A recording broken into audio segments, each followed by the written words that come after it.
Greetings, fellow Shadow Raiders. Krocio here, and this is Raid Shadow Legends Free-to-Play episode 105. In this episode I would like to share my thoughts and how I'm dealing with missions. As you probably know, Arbiter missions is something that everybody should do because of the Arbiter and the rewards along the way. They are very important. I think the next step, and that's what I'm doing, the main focus should be Marius missions. There is a lot of weird and even tough missions, but those kind of missions that currently I'm stuck with getting immortal soul stones from Iron Twins. This is the worst kind of mission because total RNG, and this is that's totally not dependent on general player. But the most important thing is Ramantu missions. So, in my opinion, this is a little bit outdated, and I'm still here at mission 20, Fuse Rhazin Scarhide. And I can say pretty comfortably that this is a thing that I will be stuck for a long time. And let me explain why. And maybe you can also consider to not fuse Rhazin at all. So what are the concerns and pros and cons of doing that? So after fusing Rhazin, you will unlock those rewards. That's great, of course. Legendary books, energy, etc, etc. And you will go, maybe not very easily, but go to Ramantu at some point. But along the way there is a lot of missions like glyph your champions. If you're playing very actively the account and you are building a lot of champions like I do, so generally I got like 88 6-star champions, so each champion is built, each got some gear, better or worse gear, but at least you like to put some glyphs, and especially for your big champions, like for example Lady Mikage, like Ninja, like other champions that they are doing generally work on your account, so you want to put those big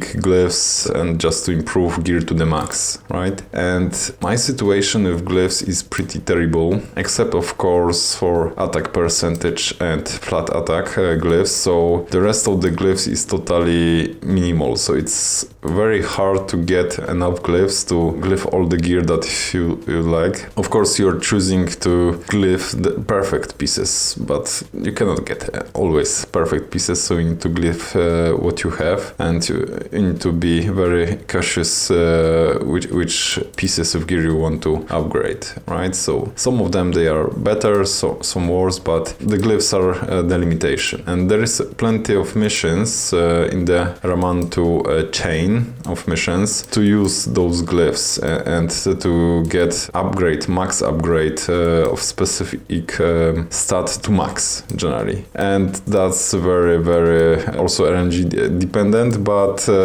that's not easy part of the missions. I cannot find probably this. I think that there was one before the Rhazin, but now so not here. They are more advanced. Yeah, so that's the one part that will be block you. Another part is Tag Arena. So in Tag Arena we got a lot of fights to do against very strong teams. So currently I'm sitting in my tier, so this is silver 2, and I'm getting a lot of troubles to generally push to another levels, even with pretty decent champions, because the defenses here are pretty tough, like 500,000 for each team. That's not easy, and yeah, this requires a lot of energy and focus. And so to accomplish the missions, as I remember, you need to reach gold 1, so that's the aim, and that's for sure not easy. So you need to have at least 12 or even more very well built arena champions. If you not at this point, there is no point to fuse Rhazin. You can wait, right? Why you can wait? Because Rhazin, until you will fuse him, he will be like a permanent fusion here in the fusion portal here. So you can do this only once, how it's described here, but you can repeat those epics forever if you will not complete the Rhazin. So what I'm doing, and highly advise, do not fuse Rhazin. So what are the benefits here? So each epic is 250 points in the champion chase tournaments or events. Usually that's tournaments. So that's a lot. So generally what I'm doing each time when I'm getting the champion from this fusion, I'm just saving them. So I've got some copies, they are ready to be leveled up. So here, for example, I've got 2, right? So I can fuse 2 leeches here. So this is like 500 points. Okay. What here? So only 1 here. Got some here. So this champion is only 1. So we can fuse, I think, Airines. Yeah, whatever. So only 1. Another group. Okay, so minimum 2. So this is in total 1250 points. Here I cannot use this guy because I'm missing this rare, so that's fine. So as you probably see, I've got already like 4 here. 2, 1, and 3 leeches. I had more, but I just used them as a food. So I was using those fusions for very important milestones in the champion chase tournaments. So right after you reach like 3000 points in the champion chase, right after that, usually there is legendary book. So generally I'm using those if I don't want to burn more shards to save them for the next events or better events. So I'm using those rares to fuse epic to get those additional points and to get the books. You can of course use Broadma fusion, but it's a little bit harder because you need here to get champions from the void, and I do not have this guy, so Bloodhorn. Yeah, I'm out here. The same for Relic Keeper, right? So you also will need to collect those. So that's possible. I've got plenty of Justiciars.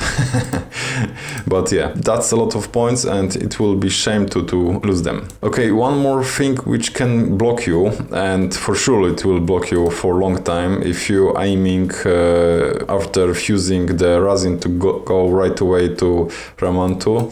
There is one mission that you need to fuse champion from the fragment fusion, fragment summons, and this is Gumlock. I'm playing this game over 1 year pretty intensively, and you can get the fragments for this champion only from Doom Tower Heart, secret rooms, and I got 40. I will need like 2 more months because this rotation is already closed for me, so I will need like 2 more months maybe I can get this champion. So it will take you for casual player like at least 18 months to 2 years. I'm playing pretty intensively, so for me it's a little bit quicker, right? So this will be a blocker also. If you're aiming from fusing the Rhazin to go straight away, if you got the good tag team arena teams, and you have maybe a lot of glyphs, right, to improve your gear. So that's what's required. So my advice, and generally how I'm doing this, so I will be sitting here, I'm not saying forever, but for a long time, at least another year. That's easy. As a good example of doing that, there was a long time ago I recorded how I get the soul for Ninja 6-star. So that was the reward for the first place in the champion chase tournament. And yeah, I used a bunch of shards and also a bunch of fusion epics from the Rhazin. So like, I don't know, 8 or something. So that gave me a lot of points, and generally because of that I was able to get so many points that I end up in this tournament first and got this 6-star soul. So please consider that and to your strategy, how you are tackling with your resources, and think about just leaving it here if you can. So that will be all for today. Please let me know what do you think about this approach, and see you on the next one. Cheers!